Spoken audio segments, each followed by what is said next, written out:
मु मोर मालिका अमृत चैनल को ओडिशावासी को स्वागत करुअछि।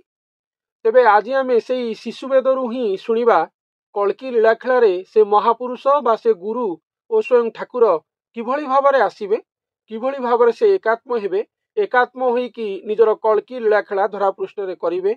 ए मधुमय सृष्टि को से पुनः किभली भाव रचना करिवे। तेबे कौन उल्लेख रही एबे शुणिबा। यह शिशुवेद पुस्तकर 107 परठू उल्लेख रही 107, 8, 11 इत्यादि पृष्ठारे उल्लेख अच्छी। से अवधूत निराकार दर्शन देले चक्रधर, दर्शने पवित्र जीवन नमिले प्रभुंक चरण। तेणु ये दी जन कथा कहुच्छी। मु मोर मालिका अमृत चैनल रे आपण मान पाखे दी जन कथा ही उपस्थापन करी। जन हेले गुरु और अवधूत बा भक्त महात्मा महापुरुष, ये अवधूत रूप से वर्णना कराई। आउ जन हेले निराकार ब्रह्म बा पूर्ण ब्रह्म। तेणु से अवधूत निराकार दर्शन देले चक्रधर। तेणु दर्शनटा चक्रधर हम, किंतु दी जन मिसिकी अवधूत निराकार बोली वर्णना कराई। तेणु अवधूत निराकार बोली वर्णना कराई। तेणु से निराकार पुणी से अवधूत, अवधूत और निराकार महामिलन होगा पर चक्रधर बा स्वयं निराकार बा स्वयं श्री जगन्नाथ श्री महाप्रभु तांको श्री अंगरे दर्शन देउछन्ति। यह हूँ कल्की लीलाखेला प्रसंग। तेणु महाप्रभुंकर दर्शन हवा सुनिश्चित। तेणु से अवधूत अंगरे दर्शन हेबो। श्री जगन्नाथ श्री महाप्रभु को आमर बेनी नयन रे आमे जीवंत स्वरूप से महापुरुषों अंगरे बा से अवधूत अंगरे दर्शन करिबा। यह हूँ आम पंचका मालिकार निर्यास चिपुड़ा कथा। तेणु जे यहाकू देखैबो बा महाप्रभु जेउठी जो नर अंगरे बा अवधूत गुरु अंगरे दर्शन देवे, आमे समस्ते ओडिशावासी, भारतवासी तथा समग्र विश्ववासी से महापुरुषंकर अभय पाद पद्म रे ही शरण जीवा। से जाए जीए जेते कहिले मध्य ताहा कस्मिन काले ग्रहणीय नुहे। कारणटी होची कलिजुगरे कल्की अनेक, एक नुहे। जदियो एक भगवान, एक लीलाखेला तांकर, किंतु ए माया समाज भितरे अनेक छद्म वेशधारी कल्कींकर अवस्थान बा बसती रही अछि। तेणु महाप्रभु निजे निजकू प्रमाण देवे।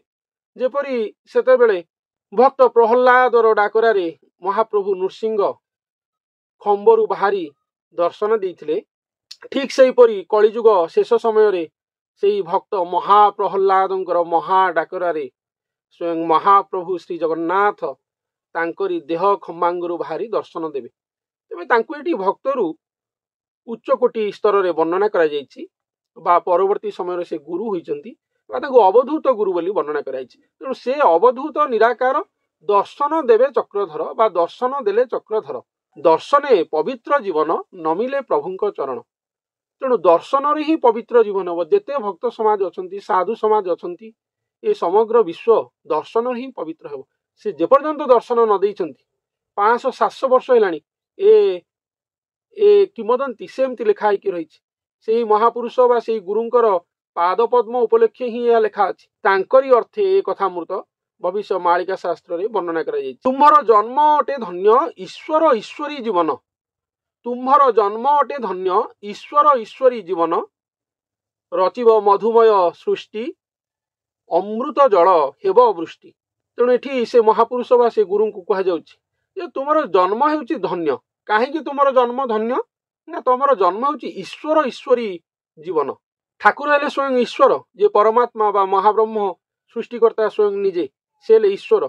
ये तांको सहित को भली भाव में युक्त होइचंदी ना ईश्वर ही कि युक्त होइचंदी। तेणु से व्यक्ति विशेष बा से गुरु को कहाउछि तुम जीवन होची ईश्वर ईश्वरी जीवन, कारण दुहे एकंग होइकि रहिचंदी। अति बहुत चमत्कृत कथा बा महा अमृत गाथा सब कुहे सज्जन अति सतर्कतार सहित बा अति भावभक्तिर सहित निज हृदय को नेबा को मोर अनुरोध अटे। वो कथा को अति श्रद्धार सहित ससम्माने निज हृदय मस्तिष्क मध्य को नियंतु। जे आसीबे तांको एठी ईश्वरी बोली वर्णना कराइछि। तांको पुणी ईश्वर बोली कहाइछि जेहेतु तांको अंगरे ईश्वर थिबे, तांको जीवन को ईश्वर ईश्वरी जीवन रूप रे एठी वर्णना कराइछि। ईश्वर ईश्वरी जीवन ओ तांको जीवन धन्य बोली कहाइछि। कारण एभली जीवन केही चारि जुग भितरे केही भी पाई नथिले। केते अवतार आसचंती, केते शक्ति महाशक्तिधारी मनीष माने आसचंती, केते देवादेवी माने आसचंती, किंतु ईश्वर ईश्वरी जीवन केही भी पाई नथिले। तेणु से महापुरुषंकर जीवन महाधन्य बोली एठी तांको वर्णना कराइछि। रचिब मधुमय सृष्टि अमृत जल हेब वृष्टि। तेणु मधुमय सृष्टि ये जो सृष्टि महाप्रलयगामी होइछि, महाप्रलय होइकि ता भितरे आमे अधम मनीष समाज आम माने कहीं केते दूर आध्यात्मिक बादरू दूरे रही जीवन यापन करुअछे। तेणु जो सृष्टि ध्वंस हो बसी ए सृष्टि को से उद्धार करिकी पुनः अमृत सृष्टि रचना करिवे। जेमती पुरुष और नारी उभयंकर मिलन रे सृष्टि होचंती संतान, सेमती ए सृष्टि को पुनः नूतन सृष्टि निर्माण करने को हेले बा नूतन सृष्टि पाई स्वयं से महापुरुष और स्वयं महाप्रभु उभय मिसी ईश्वर ईश्वरी रूप में धरारे अधिष्ठान करिथिबे कलिजुग अंतिम समय बेलू बोली एठी वर्णना करा जायछि। तेणु ईश्वर ईश्वरी हेले ही से नूतन सृष्टि बा अमृतमय सृष्टि को रचना करिवे। कथा को आपण माने बुझंतु, सेति ईश्वर ईश्वरी जीवन धरा पृष्ठ रे आसीबे। से महापुरुष ईश्वर ईश्वरी भाव खाली ईश्वर हेले हमनी, ईश्वर और ईश्वरी उभय होइकि से धरा पृष्ठ रे अधिष्ठान करिवे, जहा फल से जो सृष्टि ध्वंस हो बसी आकु सेतुरु उद्धार करिकि आनिकी पुणी मधुमय सृष्टि रचना करिवे। तेणु उभय पितामाता रूप से सृष्टि को रचना करिवे बा ईश्वर ईश्वरी रूप में रचना करिवे बोली एठी वर्णना करा जायछि। तेणु मधुमय बा अमृतमय सृष्टि आउ थरे रचना हेबो। आदि अनादि पति पत्नी संसार प्रेम सुख शांति झरई सुधा मकरंद सकल जीवन आनंद।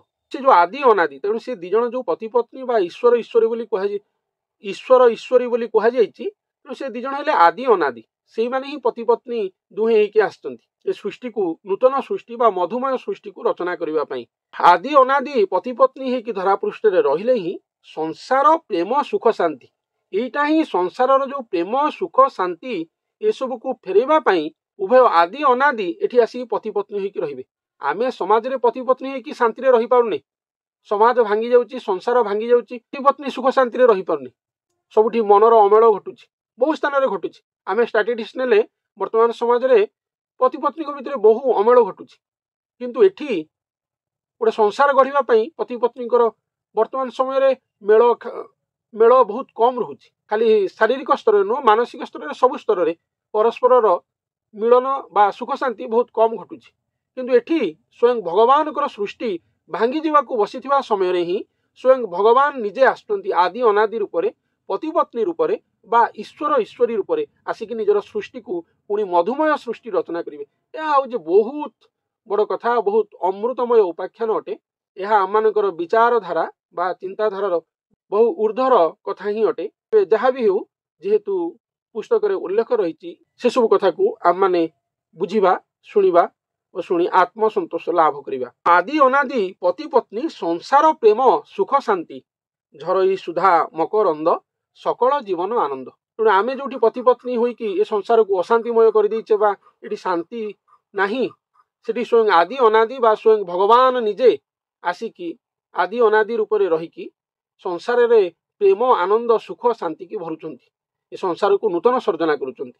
तेणु झरई सुधा मकरंद सकल जीवन आनंद। तेणु एठी ही सकल जीवन आनंद होचंती आ सुधा मकरंद झरुची। जगत हेला शांतिमय जीवन परम आश्रय दर्शन देले शांतिमय सकल जीवन आश्रय। सकल जीवन जी आश्रय से दर्शन देवे। जगत हेला शांतिमय जीवन परम आश्रय। तेणु जगत शांतिमय सेठी होची जोठी आदि अनादि बा से अवधूत निराकार पति पत्नी रूप में ईश्वर ईश्वरी रूप में धरा पृष्ठ को आसुचंती कल्की लीलाखेला करने। कल्की लीलाखेला कौन सी गोटे छोटिया प्रसंग नुहे, यह हूँ एक भास्ट प्रसंग। तेणु समस्ते एसबू को अति गभीरतम भाव में बुझा हेब, ताहले यार प्रकृत आनंद आम मैंने पाइपर। तेज से सब कथा से भविष्य मालिका शास्त्र ही उल्लेख रही। तेणु से दर्शन देले ही सब शांतिमय पड़ो।